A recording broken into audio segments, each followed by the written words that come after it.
Izin bertanya Kak. Iya Kak, suaranya gedein dikit Kak, boleh nggak? Iya Kak, kan kalau misalnya dilihat dari contoh surat Luqman misalnya itu kan tentang apa sih pelajaran kan jangan mempersekutukan Allah, berarti itu kan nggak boleh mempersekutukan Allah ya Kak. Nah tapi kalau misalnya eh, pas saya cari lagi gitu Kak contoh-contoh dari apa namanya dari contoh yang lain itu kan kayak ada yang menunaikan zakat, terus berbuat yang ma'ruf dan mencegah dari perbuatan yang mungkar, itu juga kan kalau misalnya apa namanya ya dikhususkan lagi gitu Pak, itu kan kayak ada pembahasan lagi kan gitu, yang misalnya menyuruh berbuat yang ma'ruf dan mencegah dari perbuatan yang munkar, itu kan berarti kan masuknya ke akhlak gitu-gitu kan ya Kak. Berarti dari tafsir Nabawi ini eh, apa ya mencakup dari segalanya ya Kak, dari tentang kayak misalnya berbuat ma'ruf terus menunaikan zakat gitu, mendirikan Soal sholat dikurangin 5. Ya nggak bisa lah kalau kurang. atau Harus gimana pinjam Kak? depannya. Harus pinjam Jadi depannya. saya lebih ke tafsir apa namanya? Jadi tafsir ilmi terus tafsir yang lainnya itu eh, ada dalam cakupan di tafsir Tarbawi kayak gitu ya Kak, atau gimana Kak? Soalnya masih bingung gitu.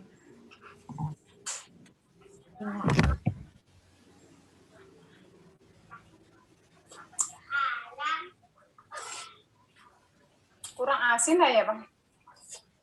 Ada yang Kak yang mau bertanya lagi? Halo Saya kakak bisa kakak, gimana Kak? Enggak, ada yang mau bertanya lagi gitu. Oh iya. Saya Terima buka kasih ya Kak. pertanyaannya ya Kak.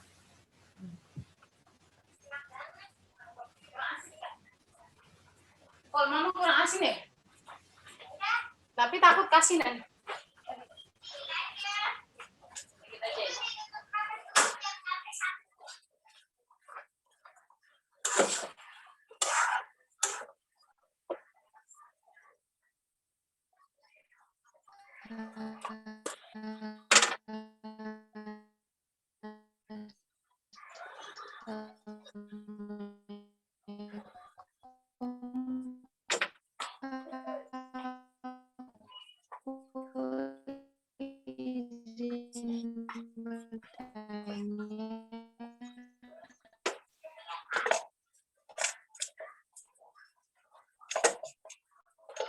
Halo Kak, suaraku kedengaran nggak ya? Kalau orang tua harus pakai enak. Putus Kak Minda.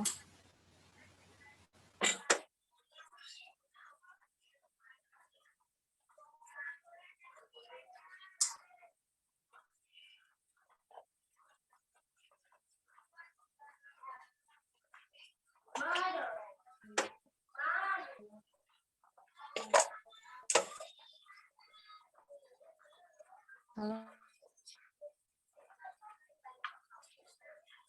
Assalamualaikum Kak. Ada tahu kuningnya, ada tahu coklatnya.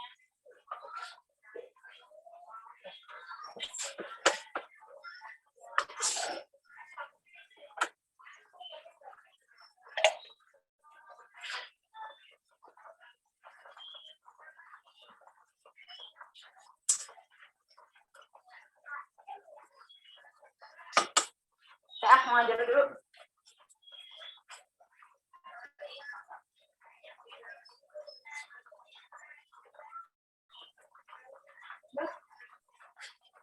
Mama tambahin kaldu. Hah? Gimana sih? Mama tambahin kaldu dikit soalnya.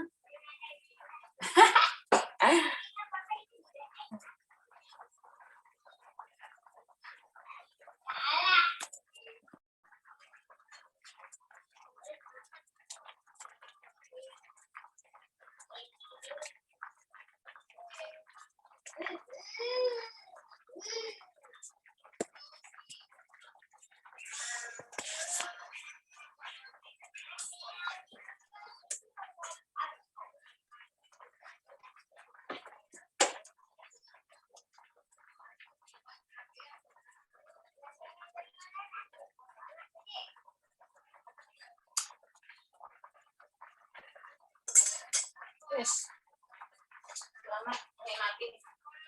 Sekarang aku mau masuk kamar. Biar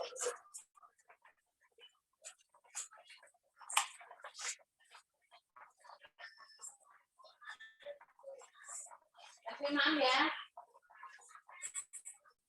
Mbak gosok. Mbak, Mama ngajar 2 kelas nih.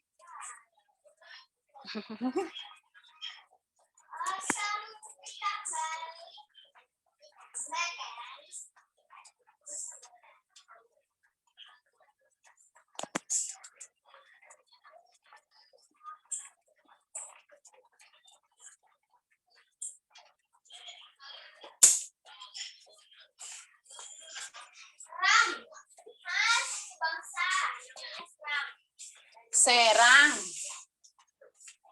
Maaf.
Ayo teman-teman, nggak ada yang bertanya lagi nih. Ini kok sepi banget. Kita di chat grup, Bu. Ada yang Di chat grup. Oh, ada ya, silahkan.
Ya Kak, saya izin menjawab pertanyaan yang dari Kak Uti. Jadi apakah tafsir ini hanya digunakan untuk suatu kurikulum pendidikan aja Kak? Dan juga apakah di Indonesia hanya di perkuliahan saja adanya fokus tarbiyah ini Kak? Jadi kalau menurut saya fokus tarbiyah ini memang dihususkan gitu Kak. Kita mempelajarinya di perkuliahan, yaitu masuk ke kayak ke jurusan PAI gitu, pendidikan agama Islam lebih gitu detailnya. Karena sesuai dengan latar belakang munculnya tarbiyah ini, terminologi tafsir pendidikan itu tuh hanya untuk memenuhi kebutuhan akademik dalam rangka pengayaan kurikulum lokal gitu atau kurikulum nasional.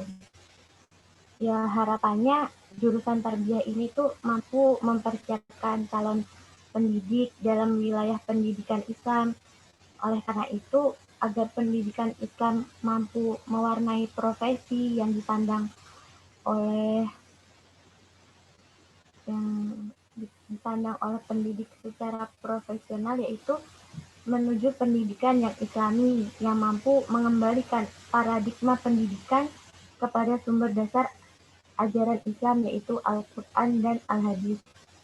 Jadi di situ maka lahirlah disiplin tafsir ini sebagai alternatif kajian yang mempunyai relasi dengan pendidikan, yang kemudian itu ya sekarang ini disebut tafsir tarbawi, tapi lebih terkenalnya yaitu kayak pendidikan kayak jurusan tarbiyah gitu. Itu Kak Uti, atau bisa dipahami Kak? Atau ada yang mau menambahkan?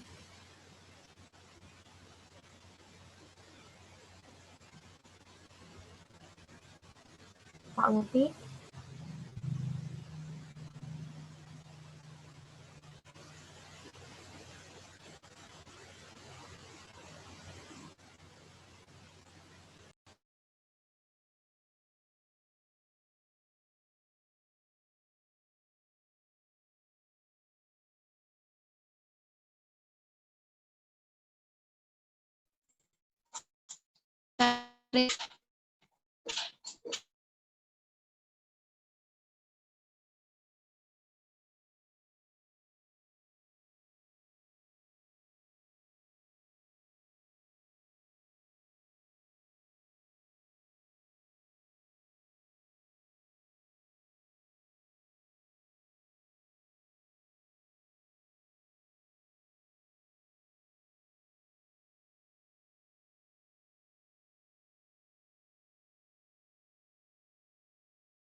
Kemudian saya ingin menjawab pertanyaan dari Kak Yunita.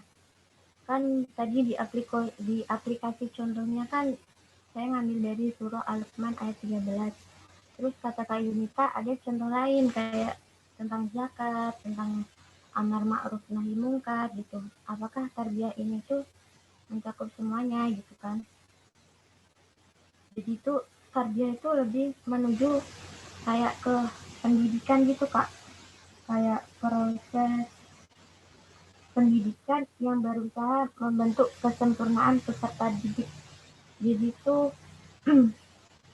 apa ya? Kayak pro kayak kayak dari kisah pengalaman Lukman itu kita ambil pelajarannya gitu. Dari kisah itu kita belajar apa sih gitu kan. Itu kan larangan kita buat nggak boleh nyekutuin Allah gitu. Jadi tuh ini tuh kayak sebuah kita ambil sebuah pendidikan kayak proses pembinaan dan pengembangan potensi manusia itu melalui pemberian petunjuk yang dijiwai oleh wahyu ilahi gitu.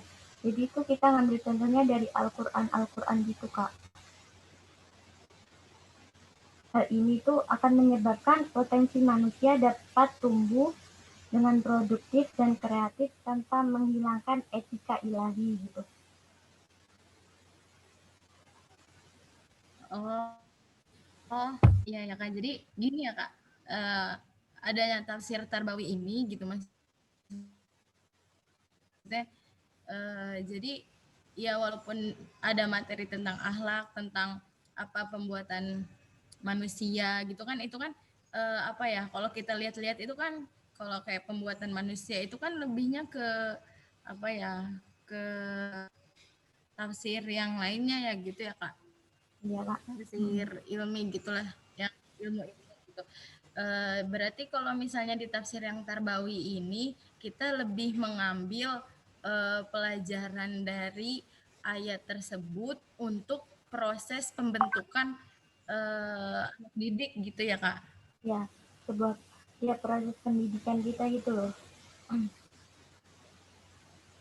Jadi hikmahnya gitu, hikmah yang bakal kita apa namanya, kita ajarkan kepada anak-anak didik kita gitu ya Kak. Ya Kak, betul ya seperti itu. Oke Kakak Pemakala, terima kasih. Iya Kak Yunita, sama-sama.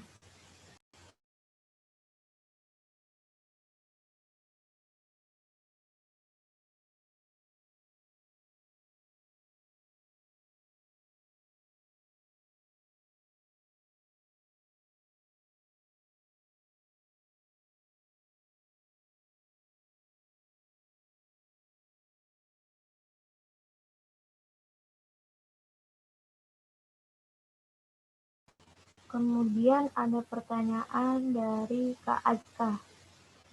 Untuk kekurangan dan kelebihan dari tafsir corak Tarbawi sudah dijelaskan belum Kak? Tuh kan. Tadi sudah sempat dijelaskan Kak. Jadi itu kekurangan dan kelebihan corak Tarbawi.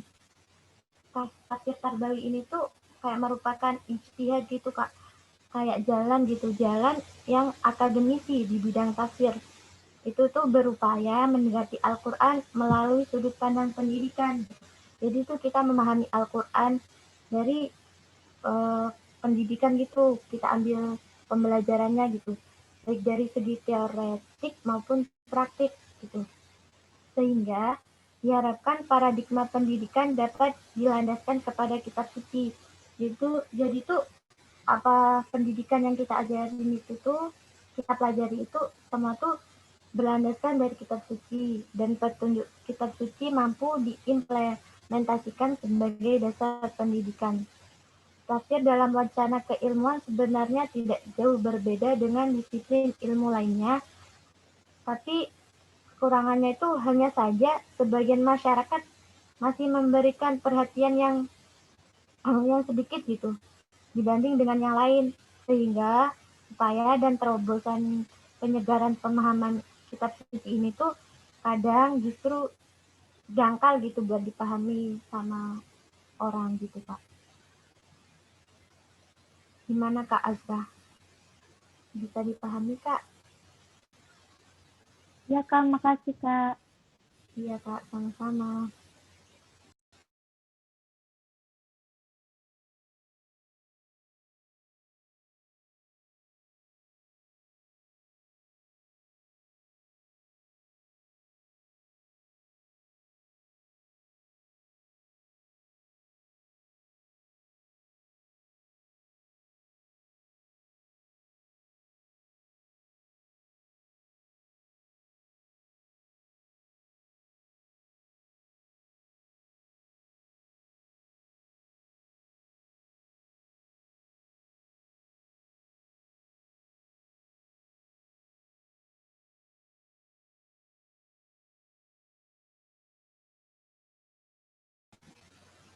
Kemudian saya ingin menjawab yang dari Kak Salsa. Kak, saya izin bertanya, apa manfaat dari corak tafsir Tarbawi ini, Kak? Gitu.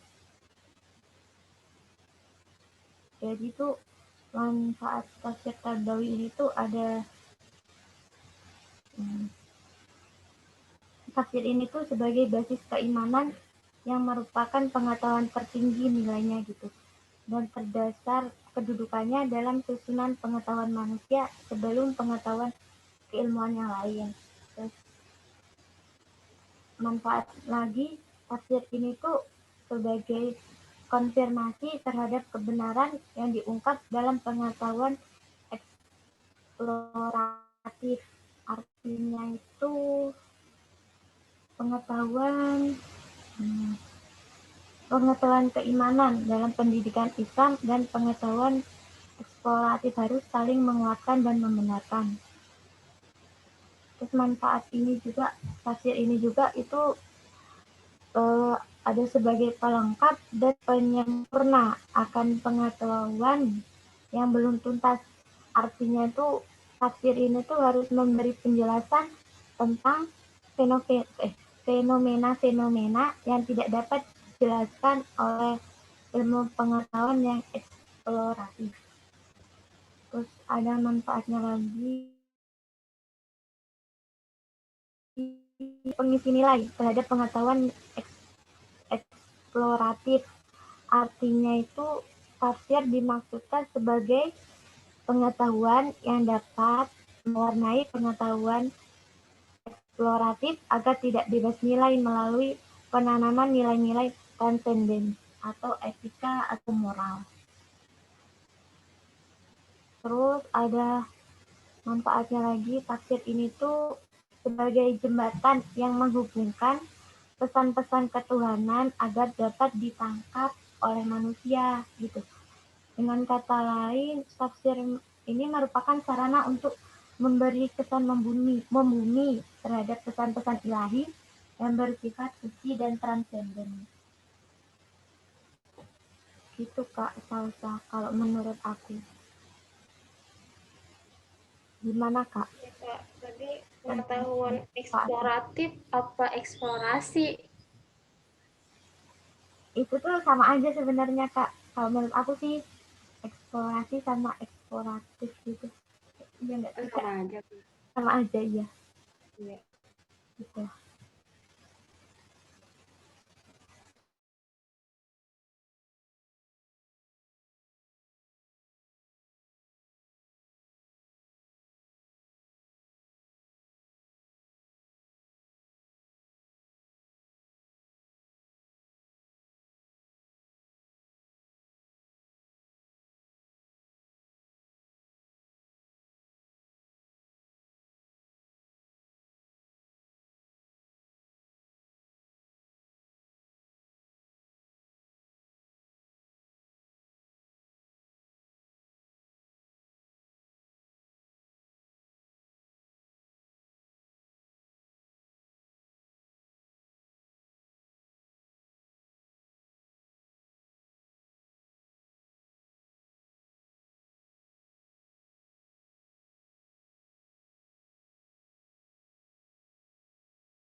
Terus saya ingin menjawab yang dari Kak Cindy, yaitu tentang kelebihan dan kekurangan yang disebutkan tadi. Tafsir corak ini kurang diminati. Kira-kira yang menjadi penyebab kurang diminatinya itu karena apa ya Kak? Jadi itu sebenarnya corak ini tuh bukan masalahnya tuh bukan diminati atau tidaknya gitu. Menurut aku sih orangnya gitu loh dalam mempelajari ilmu tarbawi ini tuh kurang disiplinnya gitu Kak. Belum ada disiplinnya dalam mempelajari ilmu ini gitu.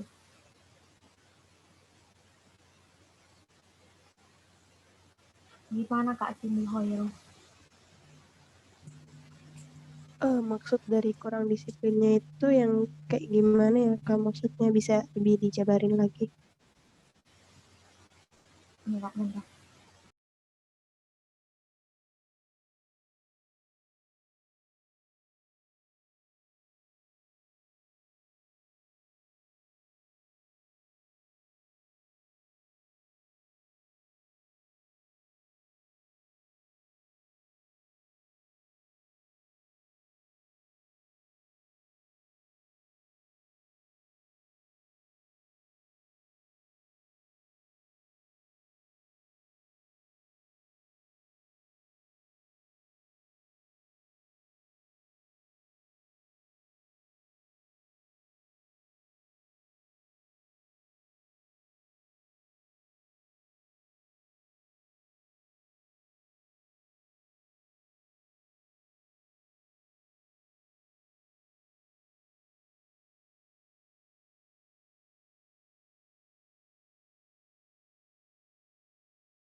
Hamidah dan Neng ini yang bergabung baru 32. Yang lain kemana ya?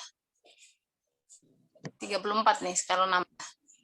Ibu, ada 6 orang yang ikut ini Bu ke TV One, acara yang ke TV One itu. Sama banyak yang kendala jaringan Ibu. Oh gitu. Baik. Makanya kok banyak banget yang nggak ikut.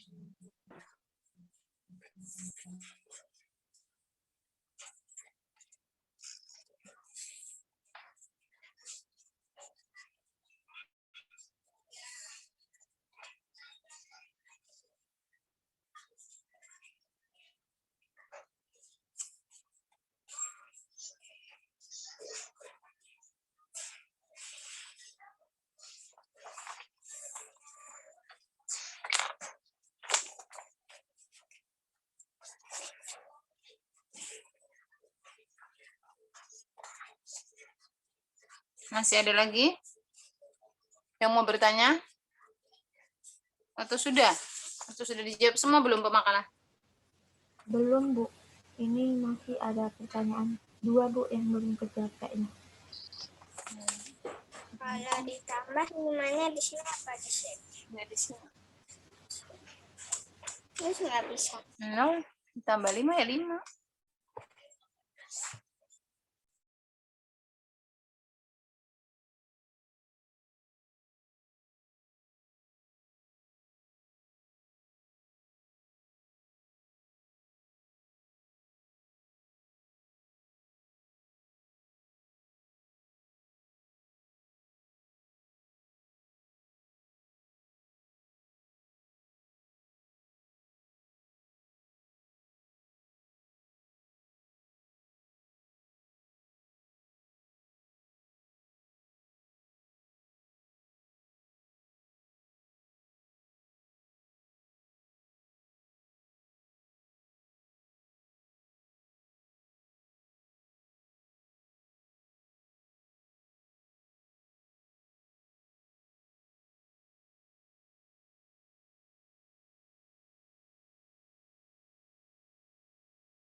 Saya ingin melanjutkan yang dari Kak Cindy tadi.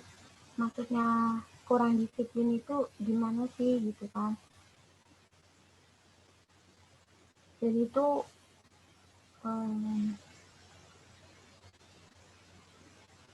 bentar, Pak.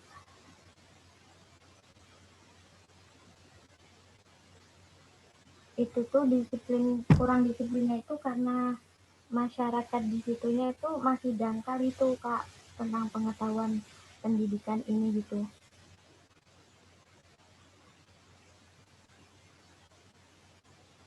Jadi tuh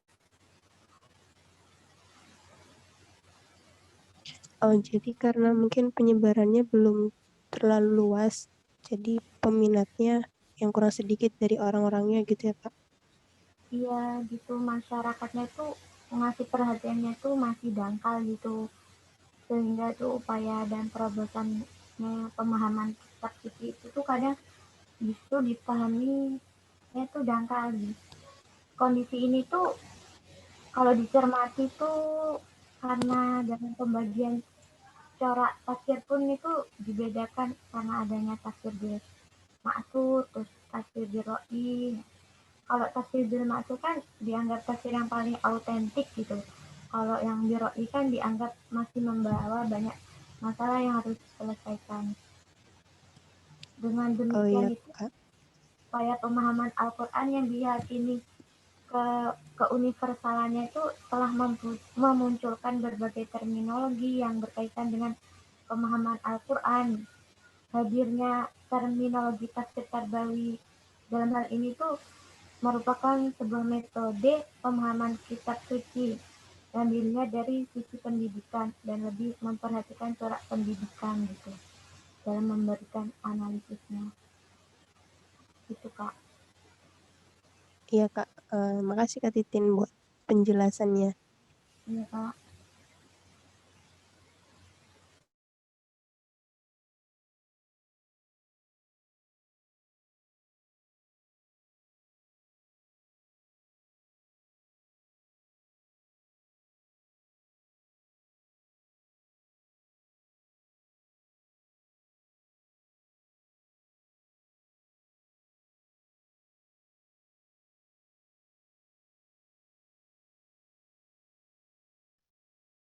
Assalamualaikum Kak.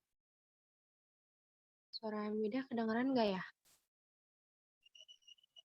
Kedengaran Kak. Iya, aku mau nanya Kak. Yang pertama kan itu yang ada di kolom, yang ada di chat di grup ya Kak. Nah, terus yang kedua ini kan kalau saya baca itu di sini pembahasan penafsiran itu kayak secara universal gitu kan.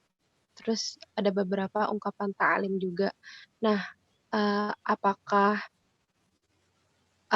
penafsiran ini fokusnya tuh kepada kayak pengajaran kepada manusia aja ya Kak, kayak tentang bagaimana prinsip kehidupan dan sebagainya gitu. Terus kan kalau dilihat dari kayak pendidikan agama Islam itu kan masih kayak yang dasar-dasar gitu ya, tentang eh, gimana sih kayak akhlak, terus ta'lim, muta'alim. Itu seputar itu nggak sih Kak? Karena emang masih bingung gitu Kak ngebandingin dengan yang lain gitu. Atau kan kalau misalkan kemarin kan kayak yang ijtimai itu kan kayak seputar sosial gitu, terus secara fikih itu juga terkait dengan hukum-hukum fikih gitu. Nah kalau ini berkaitannya dengan sistem apa ya, pengajaran manusia gitu ya Kak?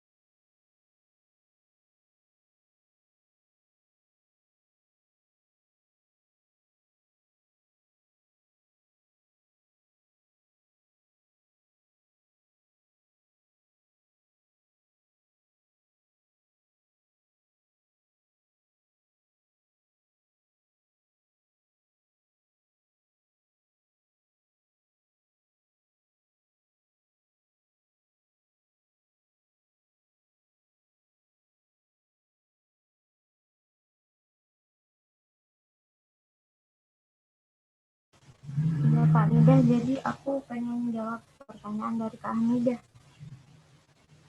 tentang tafsir Tarbali ini tuh kayak mempelajari tentang akhlak manusia itu kan gitu. Jadi kalau menurut aku sih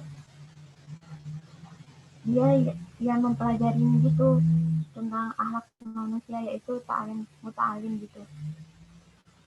Jadi tujuannya itu ya memang kayak tafsir ini tuh tujuannya tuh melahirkan kesempurnaan manusia agar tercipta makhluk manusia yang kayak dua dimensi itu dalam keseimbangannya baik dunia maupun akhirat atau baik ilmu maupun iman gitu Kak. Karena tujuan itu maka pendidikan Islam menjadikan pemahaman akan kitab suci sebagai salah satu syarat mutlak dalam proses pelaksanaannya gitu.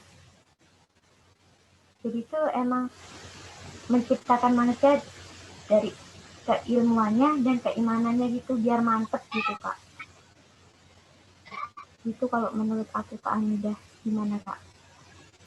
Oh iya ya, berarti apa ya, cakupannya tuh sebenarnya masih hal-hal yang dasar banget ya. Kan kayak keimanan gitu kan gimana sih kita untuk meneguhkan keimanan kita dan sebagainya gitu. Makanya masuknya di apa adanya keilmuan atau pendidikan agama Islam gitu ya Kak. Soalnya ini kayak dilihat masih dasar-dasar gitu tentang keimanan dan pengajaran gimana kita hidup yang baik di dunia dan akhirat gitu ya Kak. Iya Kak, benar sekali. Jadi itu antara ilmu dan iman itu saling berkaitan gitu. Jadi kalau orang yang berilmu, pasti akhlaknya juga bagus gitu. Gitu Kak, kalau menurut saya. Terus kalau yang pertanyaan aku gimana tuh Kak yang di grup? Soalnya kan kita kan sering ya nemuin WA ya Kak? Atau di mana? iya, grup WA Kak. Belum baca, bentar ya.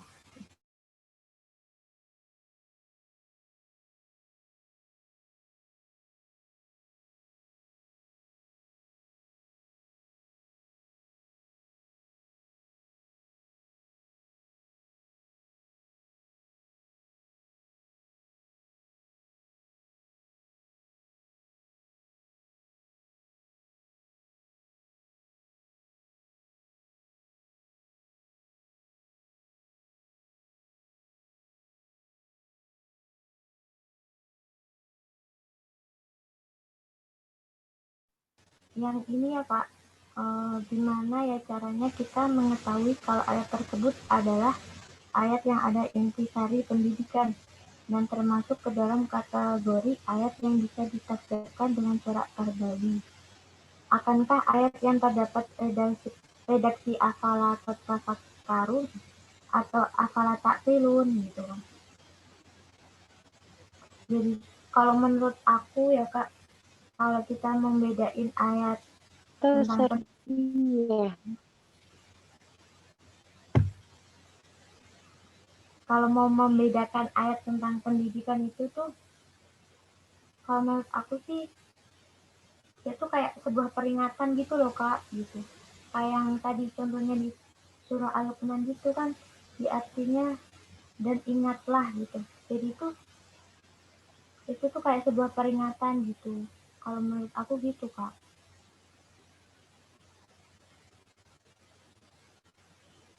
Yang artinya kayak sebuah peringatan gitu, perhatian, garis keras. Kalau kita emang nggak boleh nyekutuin Allah gitu.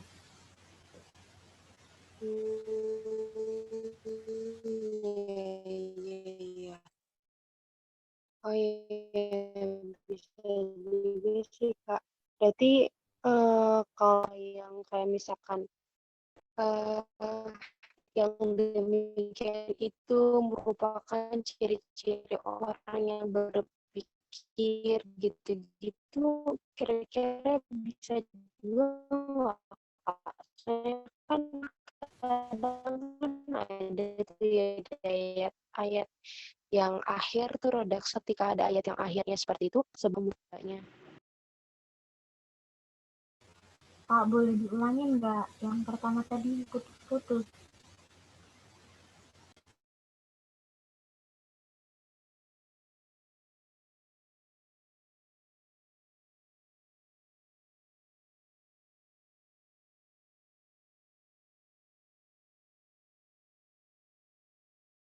Hamidah.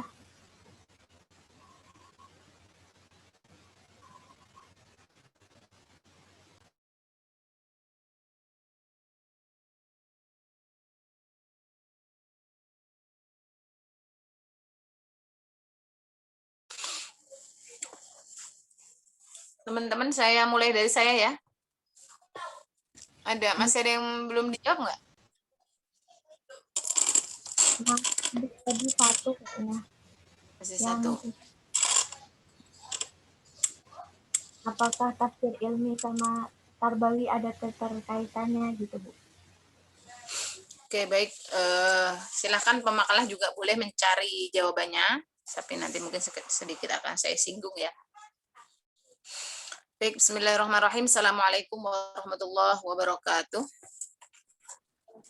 Waalaikumsalam warahmatullahi wabarakatuh. Alhamdulillahirabbil alamin wassalatu wassalamu ala sayyidil anbiya'i wal mursalin wa ala alihi washabbihi ajma'in amma ba'du.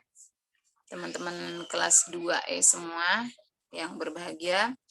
Alhamdulillah pada pagi hari ini kita bisa masuk lagi di kuliahan metodologi tafsir Al-Quran. Insya Allah semua dalam keadaan sehat. Amin ya rabbal alamin. Ini pertemuan terakhir kita ya. Pertemuan terakhir kita karena materi memang sudah habis. Nah, untuk UTS kemarin belum saya beri tugas ya, apa ya? Belum. Ya, ini belum. Belum. Baik, untuk UTS dulu saya sampaikan.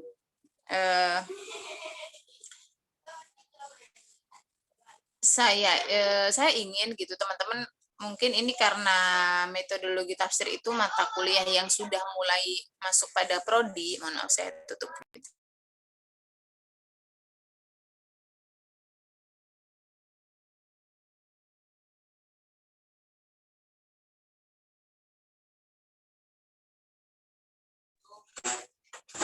Nah, apa namanya?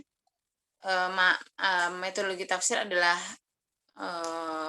sangat baru ya ketika disampaikan di semester 2, dan teman-teman mungkin ada yang sudah paham ya, ada yang masih meraba-raba, dan bahkan bisa jadi mungkin ada yang belum paham ya. Jadi karena kita IAT ya, IAT itu jadi mungkin mata kuliah keprodian sudah diberikan di semester 2. Nah, ini itu resikonya seperti itu ya. Apa? Oh iya, diterima aja. Bilangin mama masih ngajar, maaf gitu. Sebentar.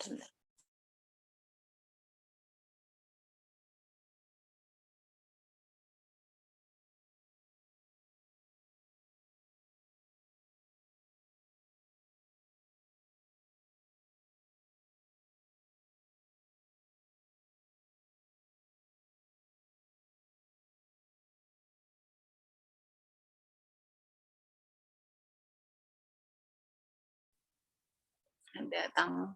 Sebentar. Baik. Nah, ini resikonya seperti itu. Tapi tetap nggak apa-apa, teman-teman harus optimis supaya bisa paham. Dan teman-teman harus paham mata kuliah ini, karena apa? Karena ini akan bersambung dengan mata kuliah yang lain. Ya, jadi jangan sampai di MTA ini, metodologi tafsir Al-Quran ini, kurang, ya kalau kurang paham sih maklum ya, tapi kalau sampai nggak nyambung sama sekali, jangan sampai. Nah, jadi saya review sedikit materi kita di dalam metodologi tafsir itu. Ada sumber penafsiran, ada metodologi penafsiran, metode penafsiran, dan yang terakhir ada corak ya, corak. Nah, sumber itu ada bil ma'thur, ada bil ro'i. Nah, bil ma'thur ini teman-teman harus sadar bil ma'thur itu apa, bil ro'i itu apa. Nah, kemudian metode ada 4. Metode tahlili, ijmali, muqarron, maudhu'i ya. Dan masing-masing dari metode ini teman-teman harus paham dan harus bisa menguraikan. Itu. Nah, kemudian corak. Corak itu apa? Kalau metode tadi adalah metode itu cara ya, cara penulisan, cara menampilkan gitu ya. Tafsir. Kalau corak adalah pendekatan ya, atau laun itu warna ya, bahasa Arab laun itu warna. Berarti kalau baju itu ada warnanya, kalau tafsir berarti ada warnanya, ada coraknya. Kalau kita lihat dari udah hasilnya berarti warna, tapi kalau dari proses berarti kita melihatnya sebagai pendekatan, bagaimana seorang mufassir mendekati Al-Qur'an ya, menggali makna-makna Al-Qur'an dari pendekatan apa ya. Kita kenal kemarin sudah ada pendekatan fikih, pendekatan lugawi, pendekatan isyari sufi, pendekatan falsafi, pendekatan ilmi. Nah, dan sampai kepada sekarang inilah pendekatan atau corak tarbawi. Nah, itu yang harus menjadi teman-teman bisa menguraikan. Apa sih itu corak, pendekatan dan sebagainya. Nah, maka untuk saya ingin mencapai pada output pemahaman teman-teman semua. Nah, untuk UTS, tadinya saya ingin perbaikan makalah, tapi nggak usah ya. Perbaikan makalah kan per kelompok. Nah, nanti saya minta teman-teman setiap ya, masing-masing ya, nggak boleh mencontek atau nggak boleh Kalau untuk bertanya sekedar ini silahkan, tapi untuk isi untuk konten silahkan dikreasikan sendiri dan diambil dari sumber yang sebanyak-banyaknya. Teman-teman bisa membuat resume. Nah, resumenya diusahakan berbentuk mind mapping gitu loh. Nah, nanti coba teman-teman coba browsing mind mapping ya. Mind mapping itu kalau saya karena pakai HP ya, nggak bisa menjelaskan. Mind mapping itu supaya kita lebih paham, lebih mudah ya memahami itu. Nah, mungkin di awal disampaikan judulnya metodologi tafsir Al-Qur'an. Kemudian disampaikan apa itu metodologinya, metode bab pertama dulu ya. Dibikin mapping sejarahnya, kemudian perkembangannya. Nah, kemudian yang selanjutnya itu jadi mungkin jadi satu kertas lah atau satu lembar. Nah, yang selanjutnya tadi itu udah saya pandu, ada sumber ya. Lembar pertama tadi tentang pengertian dan sejarah dan sebagainya, pengantar. Lembar kedua itu teman-teman menyampaikan sumber. Nah, sumbernya ada 2. Nah, silakan diuraikan di situ. Bu, panjang Bu gitu ya, silakan. Nanti di bagaimana ketika teman-teman membaca itu, teman-teman bisa paham. Gitu. Jadi bukan memahamkan saya ya, tapi memahamkan teman-teman sendiri. Oh Bu, saya akan lebih paham kalau saya langsung kasih contoh. Ya, contoh itu sangat perlu. Maka nanti ketika dicorak ya, lebih-lebih kepada corak. Kalau metode atau di sumber juga bisa. Misalkan kalau di sumber bil ma'thur itu ada 4. Nah, silahkan teman-teman tuh bikin semua udah tahu mind mapping enggak? Halo? Belum tahu. Belum tahu, Bu. Mind mapping itu ya seperti PowerPoint sebenarnya. Jadi lebih pakai garis-garis terus kayak bagan gitu ya, Bu. Kayak bagan tapi lebih cantik ya. Coba nanti banyak sekarang bukan aplikasi ya. Pokoknya entah aplikasi tapi panduan-panduan membuat mind mapping. Supaya di otak kita tuh nanti tersimpannya, oh itu ada 3 ya, misalkan kalau kita sebut secara ringan itu namanya bagan ya, bagan sumber penafsiran ada 2 langsung. Jadi di otak kita udah tersave 2. Nah, jadi kita bisa ngebayangin memang cara belajar setiap individu kita berbeda. Tapi banyak para ahli menggunakan mind mapping ini sebagai cara untuk memudah kita untuk meresum atau untuk memahami sesuatu. Nah, nanti disesuaikan aja. Oh, Bu, di sini saya kalau dengan mind mapping yang ini, yang misalkan tafsir bil ma'thur, dengan saya memasukkan misalkan tafsir bil ma'thur kan ada 4, misalkan Al-Qur'an bil Qur'an, Al-Qur'an bis sunnah, Al-Qur'an bi qauli sahabah,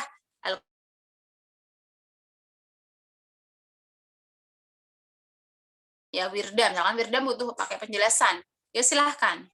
Nah, tapi misalkan Qudsiyah, ketika disebutkan gitu aja, saya udah paham, berarti salah satu ciri dari tafsir bil ma'thur atau sumber penafsiran bil ma'thur itu adalah menafsirkan Al-Qur'an dengan Al-Qur'an. Jadi saya langsung ngasih contohnya aja, Bu. Nah, misalkan seperti itu. Jadi ini mind mapping ini seolah-olah teman-teman buat sendiri untuk dipelajari sendiri. Ya, karena kalau kita baca makalah kadang lelah gitu kan. Nah, terus silahkan dibuat seunik mungkin, semenarik mungkin gitu ya. Yang pasti kalau memang ada orang yang suka rame, tapi karena ini materi nggak suka rame, ya udah sepi aja. Yang penting dia berbentuk resume yang ya setidaknya mind mapping. Tapi takutnya Nabila belum datang. Ya coba aja. Mbak suruh ke sana dulu. Sana. Mbak suruh lihat dulu. Nggak usah ikut. Nah, itu ya. Itu tugas untuk UTS. Nah, tugas untuk UTS sekarang tanggal 2, sekarang tanggal berapa sih? Tanggal 2 Maret. Apa deh? Nah, tuh. Mind mapping. Siapa namanya? Mbak, tolong lihati ke rumahnya Nabila. Nabila udah datang belum? Adiknya sama main. Nah, ini mind mapping. Nah, kalau yang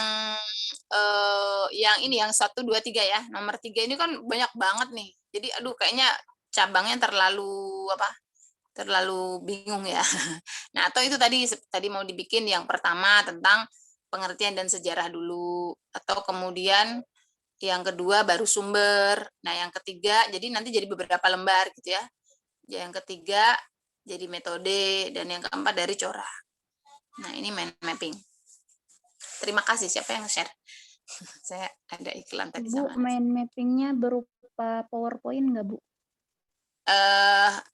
Terserah lah. Pokoknya saya nggak ini. Yang pasti yang kalian muda dan kalian tuh kalau saya tanya nanti paham gitu aja.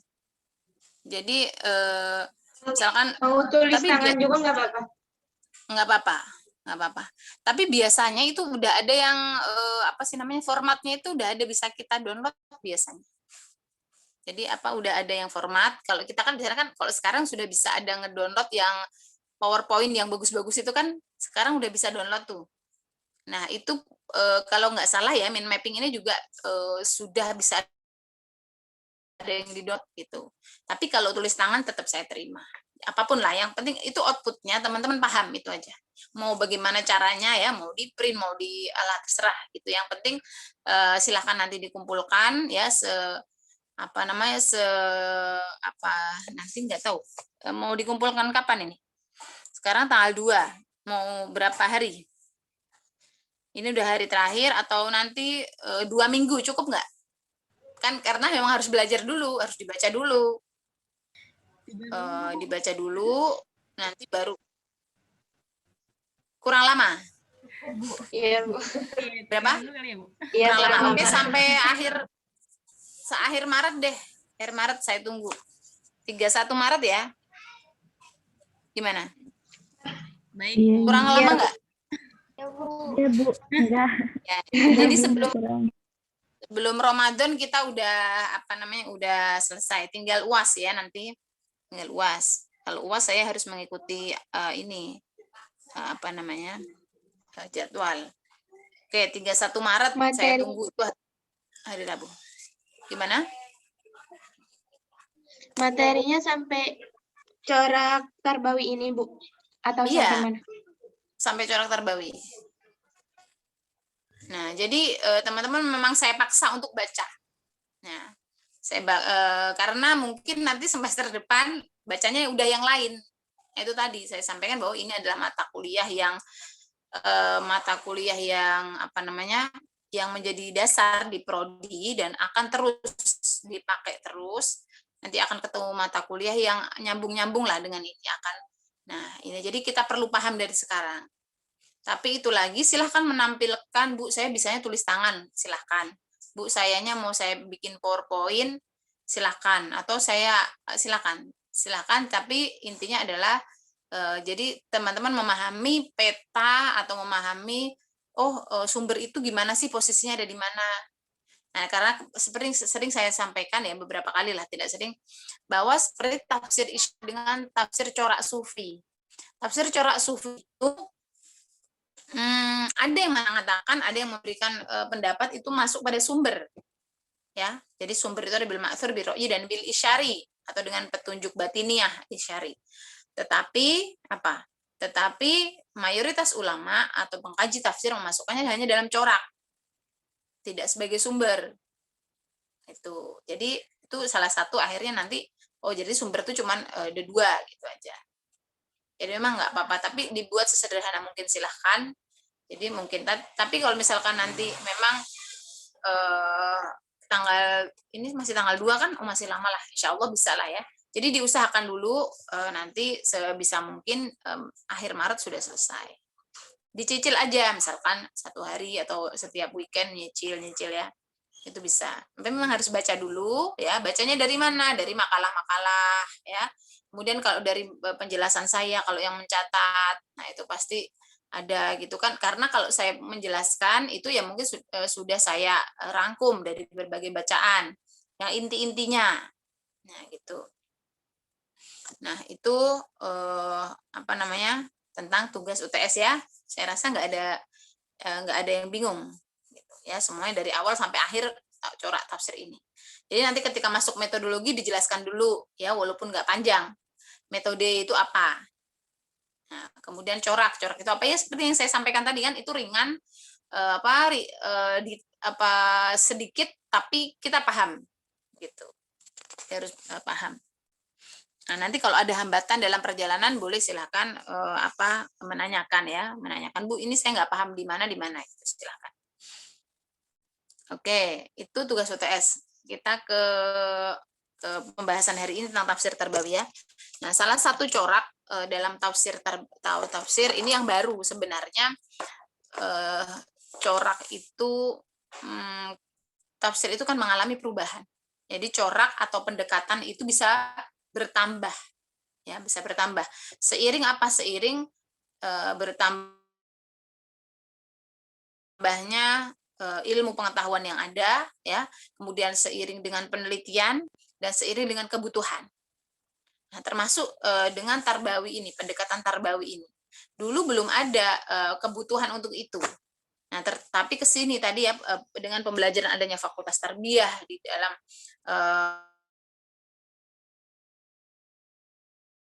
perguruan tinggi di luar negeri pun ada fakultas tarbiyah. Nah, itu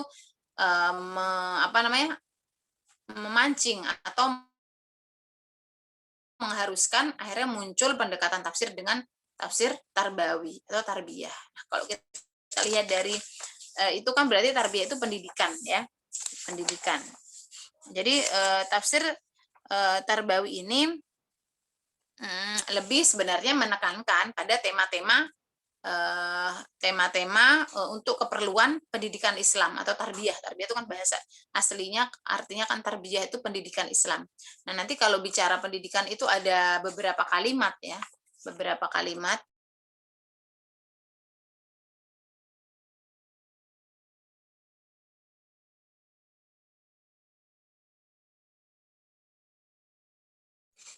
Nah, ada beberapa kalimat dalam tarbiyah itu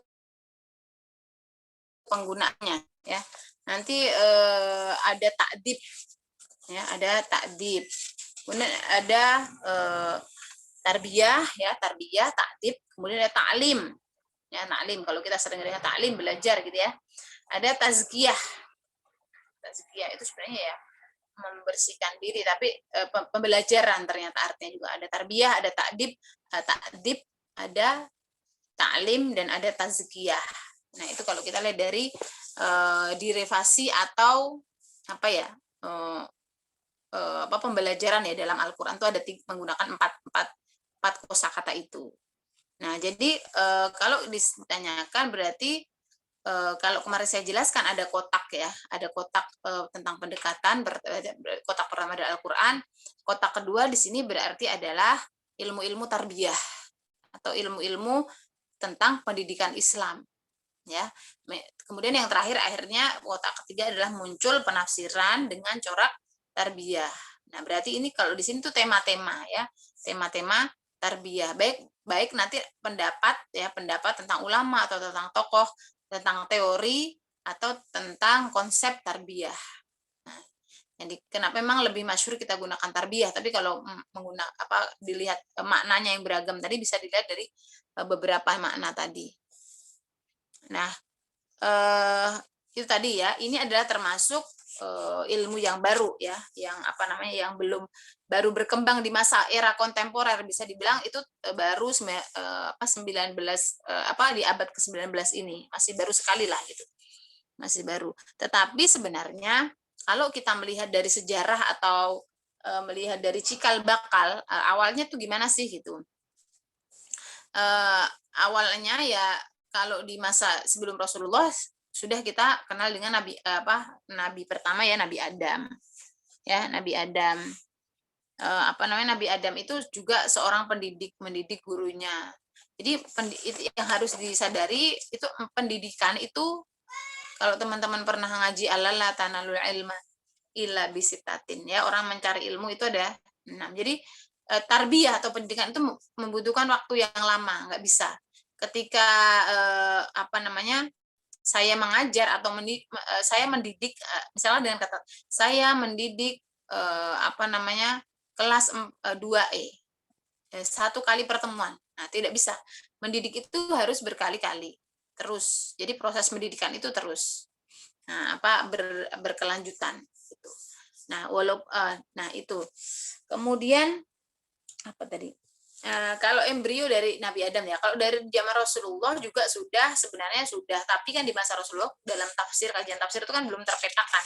Ya pokoknya ayat turun, kemudian ditafsirkan oleh Rasulullah, sahabat pada dengerin, dihafalin, disetorin, udah selesai.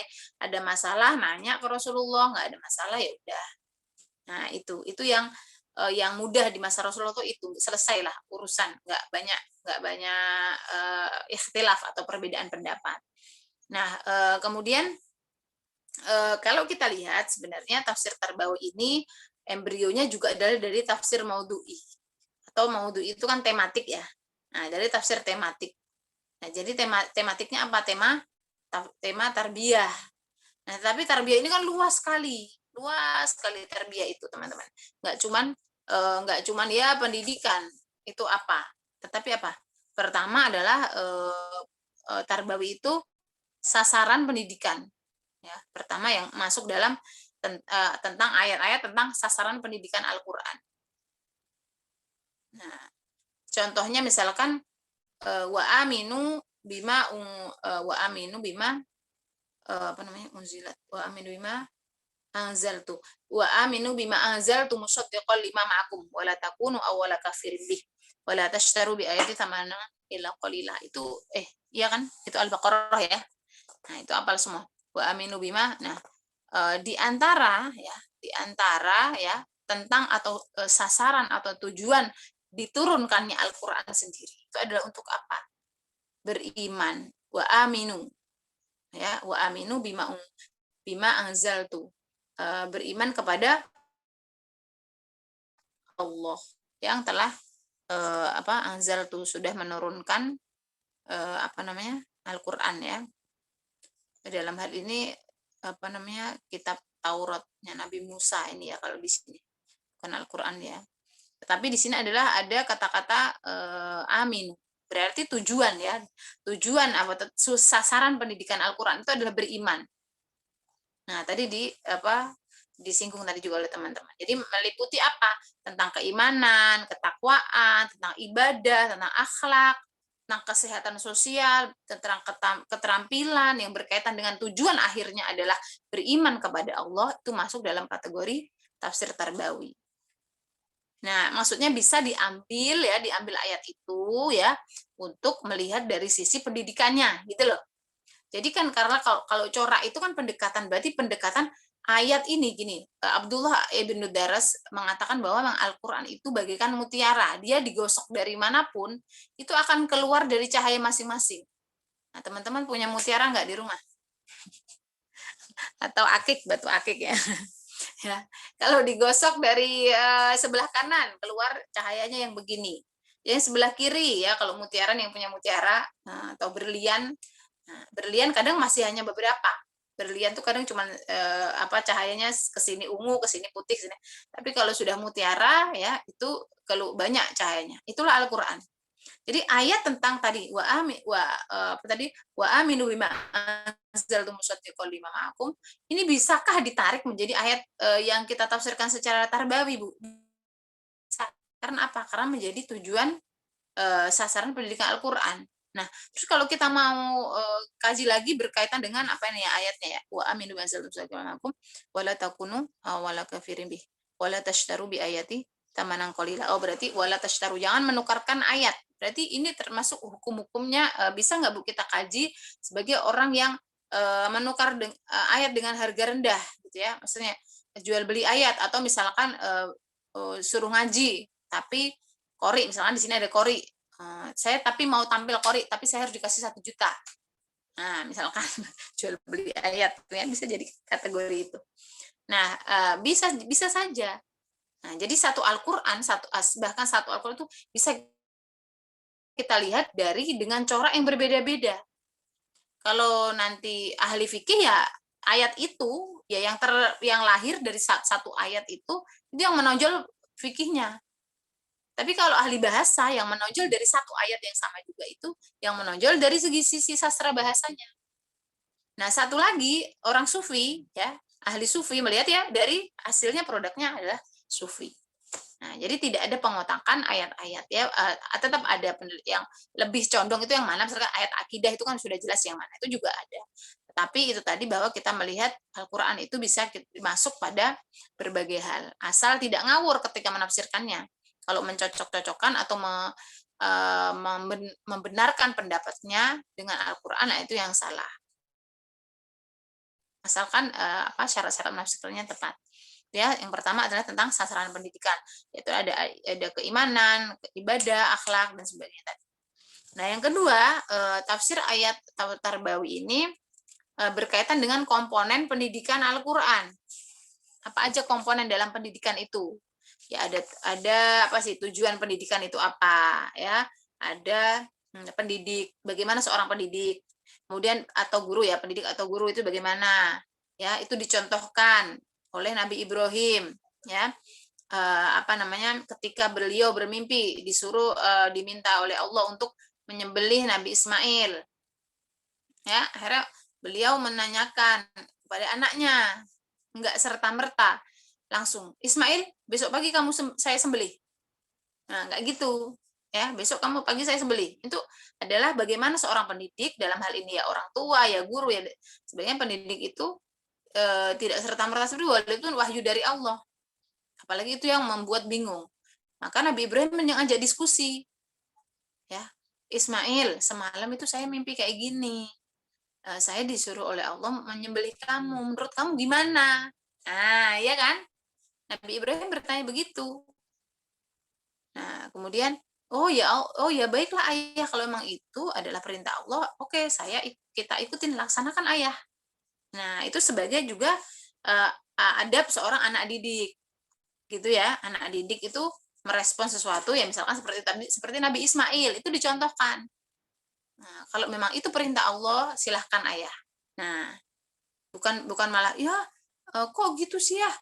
Apa masa anak sendiri mau disembelih ya? Tidak. Nah, Nabi Ismail mencontohkan. Nah, itu salah satu dialog antara ayah dan anak yang bisa diadopsi dalam tafsir pendidikan orang tua dan anak. Nah, tapi ada juga tadi yang Luqman. Nah, Luqman tadi langsung menyuruh untuk beriman kepada Allah, nggak pakai tawar-menawar. Ya, apa sih ayatnya tadi? Kalau nggak ini, apa sih tadi yang pokoknya berimanlah kepada Allah. Apa? Anishkurillah wa liwalidaik, gitu ya. Apa sih bukan sebelumnya? Nah, pokoknya ayat di surah Luqman tentang keimanan. Maka tokoh Luqman ini yang digambarkan Al-Quran tidak memberikan penawaran. Ayo, langsung. Ayo, kamu beriman kepada Allah. Nah, ini berarti beda tema nih. Kalau tentang akidah, tidak boleh tawar-menawar. Langsung memerintahkan, ayo beriman kepada Allah, bersyukur kepada Allah. Nah, itu salah satu cara untuk mendidik. Nah, itu masuk dalam kategori komponen pendidikan. Bagaimana seorang guru, tujuan pendidikan, bagaimana seorang guru, bagaimana seorang murid, kemudian materinya gitu ya. Materinya. Nah, itu komponen atau nomor 2. Nah, yang yang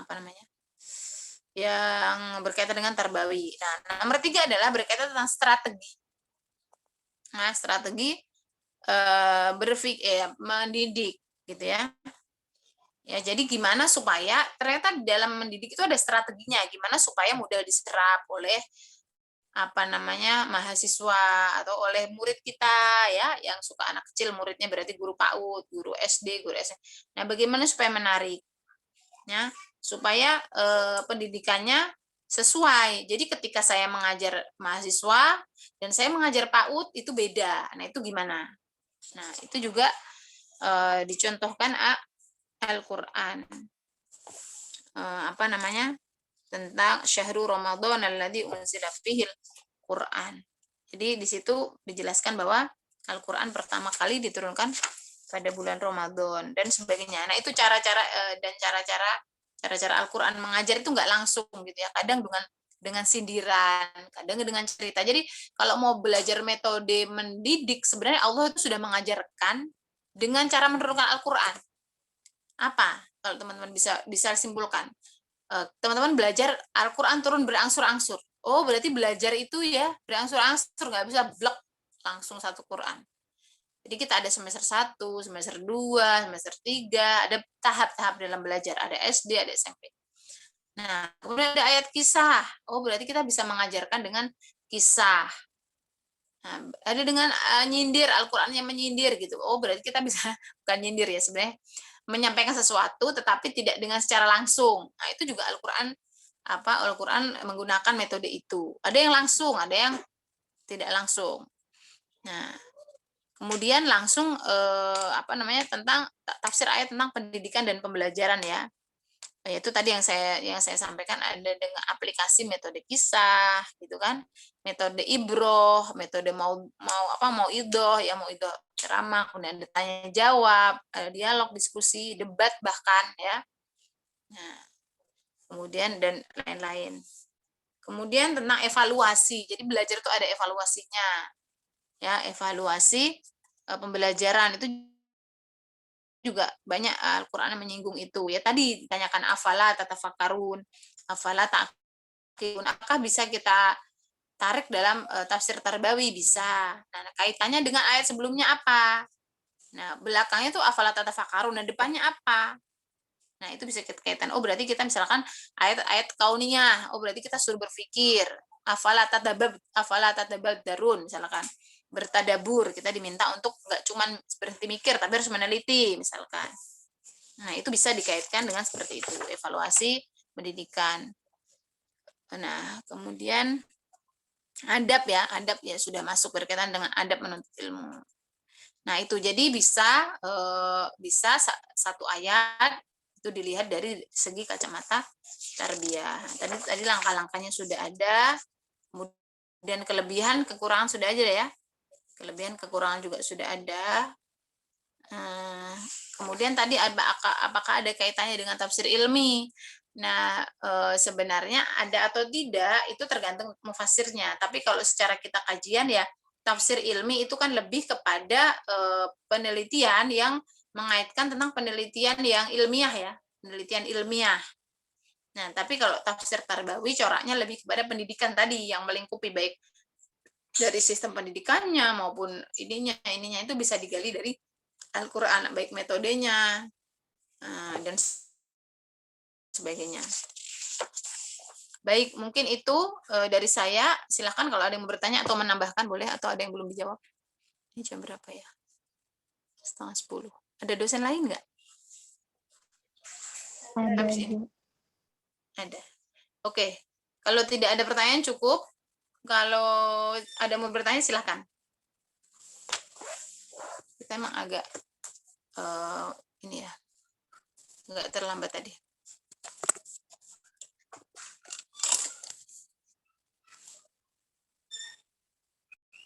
Gimana?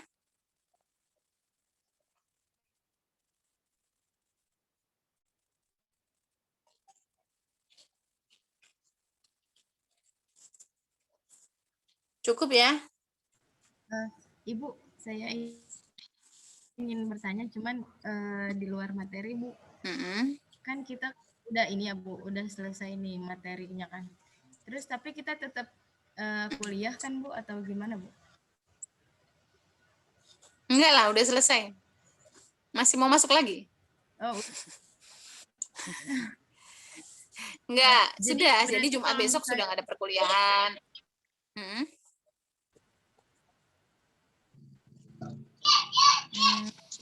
Kalau misalnya apa? Untuk menanyakan tugas UTS itu kita lewat ini, Bu. WA aja boleh. Menanyakan tugas yang UTS itu bisa lewat WA grup. Bisa. Ya. Bisa, silakan. Atau bisa lewat Neng ya. Karena kalau misalkan nomornya nggak tersave di HP saya tuh suka numpuk banyak banget dan nggak kebuka lama. Nah, kalau memang di grup juga bisa. Kalau Bu malu Bu di grup misalkan, silakan lewat Neng atau lewat Hamidah ya. Hamidah, saya agak HP-nya ini pindah kemarin dari HP yang satu pindah ke sini. Jadi yang Hamidah kayaknya belum tersimpan juga. Tapi Hamidah sudah ada di grup yang kelas saya ada ya? atau di Neng juga bisa lewat Neng. Nanti kalau itu udah saya simpan. Jadi nggak, kalaupun ketumpuk nanti ketahuan namanya gitu. Gitu aja ya. Baik, mungkin cukup saya rasa ya teman-teman, ini sudah jam 9.35, mungkin ada dosen lain yang mau masuk lagi, supaya saya juga tidak menghambat. Ini mungkin pertemuan terakhir kita di semester ini. Dalam perjalanannya mungkin banyak kekurangan, kesalahan dari saya mohhon maaf yang sebesar-besarnya. Semoga nggak kapok ya saya ajar. Semoga nggak kapok. Tetap silaturahim ya, walaupun nanti semester, saya nggak tahu semester 3 nanti masih mengajar atau tidak di kelas ini, tapi insya Allah silaturahim tetap tetap terjalin. Kalau sudah pulang ke Jakarta silahkan ketemu ya, nanti bisa ketemu saya juga sering beberapa kali ke asrama, jadi silahkan kalau ada apa-apa menghubungi silahkan. Baik, itu saja ya, cukup kita akhiri pertemuan hari ini dengan tutup majelis bersama-sama. Subhanakallahumma wa bihamdika asyhadu an la ilaha illa anta astaghfiruka wa atubu ilaik. Baik, terus saya mau pesan lagi satu lagi, teman-teman tahfidnya ya, tolong diperhatikan, tahfidnya diselesaikan ya, kalau bisa Maret ini udah selesai semua tahfidnya. Kalau misalkan memang ada yang, Ibu saya belum ngumpulin UTS karena saya mau ngejar tahfid, nah silahkan kalau memang sungguh-sungguh. Nah itu kalau jangan sampai, karena itu tadi kalau memang walaupun sudah menyelesaikan semua tugas dari dosen, tapi kalau teman-teman belum menyelesaikan tahfidz itu belum bisa ikut UAS ya, sayang sekali ya. Kalaupun ada kelonggaran waktu dari instruktur, dari instruktur teman-teman semua, itu alhamdulillah sekali ya. Jadi gunakan, manfaatkan sebaik mungkin, karena memang di IKI seperti itu ya. Kita juga mengharapkan semua nggak ada lah insya Allah di kelas ini, insya Allah semester ini dan sampai lulus, nanti lulusnya bareng, nggak ada yang terhambat dengan UAS ya, amin ya robbal alamin. Baik, terakhir akhirul kalam, nggak habis-habis ini terakhir. Sekali lagi mohon maaf, akhirul kalam, assalamualaikum warahmatullahi wabarakatuh.